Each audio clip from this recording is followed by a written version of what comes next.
નમસ્કાર દર્શક મિત્રો, સિનર્જી હેલ્થ ટોક્સમાં આપનું સ્વાગત છે. આજે હૃદયને લગતા મુદ્દાઓ પર આપણે ચર્ચા કરીશું. હું Tushar Desai synergy super speciality હોસ્પિટલમાં ડિજિટલ માર્કેટિંગનો હોદ્દો ધરાવું છું. તો કાર્ડિયોલોજી વિશે કેટલાક સૌથી સામાન્ય અને ઘણીવાર ગેરસમજ ઉભા કરે એવા મુદ્દાઓ પર આપણે ચર્ચા કરીશું. શું તમને ક્યારેક એવું લાગે છે કે તમારું હૃદયના ધબકારા એકદમ હૃદય ધબકારો છોડી દે છે, અથવા અનિયમિત ધબકારો થાય છે, ગભરામણ વધી ગઈ છે, રાઈટ? અથવા ક્યારેક અનુભવ એવું શક્યો છો કે ધબકારાનું ચિંતાને કારણે તમને એન્ઝાયટી થાય? તો આ બધા વિષયો પર આજે આપણે ચર્ચા કરીશું. આજે આપણે જે કન્સલ્ટન્ટને સાંભળશું એ એક અનુભવી કાર્ડિયોલોજિસ્ટ છે, જે રાજકોટની સિનર્જી સુપર સ્પેશિયાલિટી હોસ્પિટલમાં છેલ્લા ઘણા વર્ષથી સેવા બજાવી રહ્યા છે. તેમણે શ્રી MP શાહ મેડિકલ કોલેજથી માસ્ટર્સ ઇન્ટરનલ મેડિસિન કર્યું છે અને પછી કાર્ડિયોલોજિસ્ટની DMની ડિગ્રી એમ્સ ન્યૂ દિલ્હીથી મેળવી છે. તેઓ ઘણા શૈક્ષણિક અને સંશોધન પ્રવૃત્તિઓમાં સામેલ છે. કાર્ડિયોલોજી ક્ષેત્રમાં છેલ્લા 15 વર્ષથી વધુ અનુભવ ધરાવતા તેમણે અસંખ્ય એન્જિયોગ્રાફી અને એન્જિયોપ્લાસ્ટીના સફળતાપૂર્વક ઓપરેશનો કર્યા છે. તેઓ રાજકોટમાં અગ્રણી છે. ઇન્ટરવેસ્ક્યુલર અલ્ટ્રાસાઉન્ડ, જેને IVUS કહેવાય છે, રોટેબિલેશન અને ફ્રેક્શનલ ફ્લો રિઝર્વ FFR જેવી અદ્યતન કાર્ડિયોલેક પ્રક્રિયાઓને રજૂ કરનાર સૌપ્રથમ વ્યક્તિ છે. સર, ઇરેગ્યુલર હાર્ટબીટ એટલે શું? હૃદયના ધબકારા ઘણીવાર અનિયમિત થઈ જતા હોય છે, જેને ઇરેગ્યુલર હાર્ટબીટ કહેવાય છે. ઘણી બીમારી એવી હોય છે, ખાસ કરીને હૃદયના વાલ્વની બીમારી, જેમાં વાલ્વ સંકોચાયેલો હોય અથવા વાલ્વમાં લીકેજ હોય તો હૃદયના ધબકારા અનિયમિત થતા હોય છે. કોઈ વાર ઉંમરના લીધે, જેને ઉંમર વધારે હોય, ડાયાબિટીસ હોય, બ્લડ પ્રેશર હોય, એમાં પણ હૃદયના ધબકારા અનિયમિત થતા હોય છે. અમુક ધબકારા એ જીવનું જોખમ કરી શકે છે, જ્યારે અમુક ધબકારા છે એ જોખમી નથી હોતા. કોઈ વાર આ ધબકારાના લીધે હૃદયની અંદર ક્લોટ્સ થઈ જાય તો પેરાલિસિસની અસર પણ થઈ શકે. એટલે એકવાર હૃદયના ધબકારા નિયમિત થતા હોય તો પછી એકવાર તમારા ડોક્ટરને કન્સલ્ટ કરી અને એમાં આપણે આગળ યોગ્ય નિદાન કરાવવું જોઈએ. સર, કન્જેનિટલ હાર્ટ ડિફેક્ટ્સ જે કહેવાય છે એ શું બાળપણમાં જ જોવા મળે છે? કન્જેનિટલ હાર્ટ ડિફેક્ટ છે એ નામ જ એ છે કે છે જન્મજાત હૃદયની ખોડખાપણ, પણ દર વખતે બાળપણમાં જ ડાયગ્નોસ થાય એ જરૂરી નથી. ઘણી વખત એ 30-40 વર્ષની ઉંમરની આસપાસ એ ડાયગ્નોસ થતી હોય છે, અને જ્યારે પણ ડાયગ્નોસ થાય ત્યારે એને યોગ્ય રીતે ઇન્વેસ્ટિગેટ કરીને એનું નિરાકરણ કરવું જોઈએ. હૃદયના પડદાની ખામી છે, ASD કહીએ, VSD કહીએ, અથવા કોઈ નસ એક્સ્ટ્રા હોય જેને PDA કહીએ, આ બધી, અથવા તો નસ ઊંધી જોડાયેલી હોય જેને પેથોલોજી ઓફ ફેલોટ કહેવાય, આ બધી બીમારી એ જન્મજાત બીમારીઓ છે.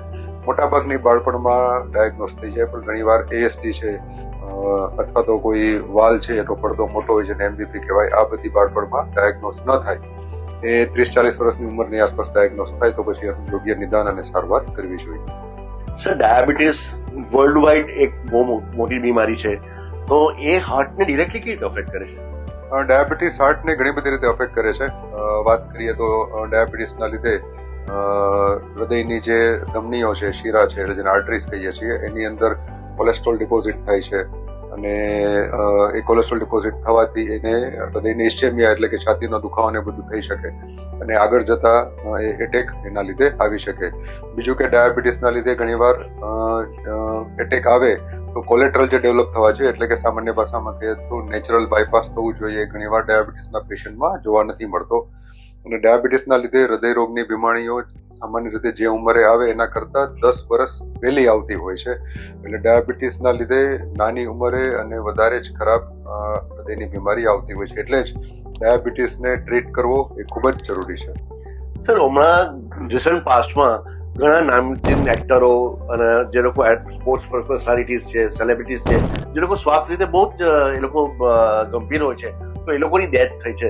તો સર, આ આપણી હાર્ટની જે ધબકારો છે એની સાથે જે અનિયમિતતા કે એવું કંઈક ફીલ થાય છે કે એ સડનલી જ કંઈ એકદમ એમાંથી કંઈક કરી શકાય નહીં એમાં પેશન્ટથી? એમાં એટલે જે આપણે હમણાં ન્યૂઝપેપરમાં વાંચતા હોઈએ છીએ કે જે આપણને પર્સન ફિટ હોય છે અથવા તો એથ્લેટ હોય છે એનું અચાનક ડેથ થાય છે, એમાં હમણાં જાણીતા જે ટીવી એક્ટરનું ડેથ થયેલું અથવા સ્પોર્ટ્સ પર્સનનું ડેથ થયેલું હોય છે, એમાં ઘણા કારણ હોય છે. અમારી ભાષામાં એને સડન કાર્ડિયાક ડેથ કહેવાય છે, કે દર્દી ખૂબ જ સારો હોય અને અચાનક જ એનું ડેથ થઈ જાય અથવા તો હૃદય ચાલતું બંધ થઈ જાય. ઘણીવાર આપણે છાપા મારતા હોય છે કે સ્કૂલમાં બાળક જતા હોય અને સ્કૂલમાં એનું અચાનક ડેથ થઈ જાય છે. એના મુખ્ય બે કારણ હોય છે. ઘણીવાર જન્મજાત કોઈ બીમારી હોય પણ અનડાયગ્નોસ રહી હોય, એના લીધે નાની ઉંમરે ડેથ થતું હોય છે.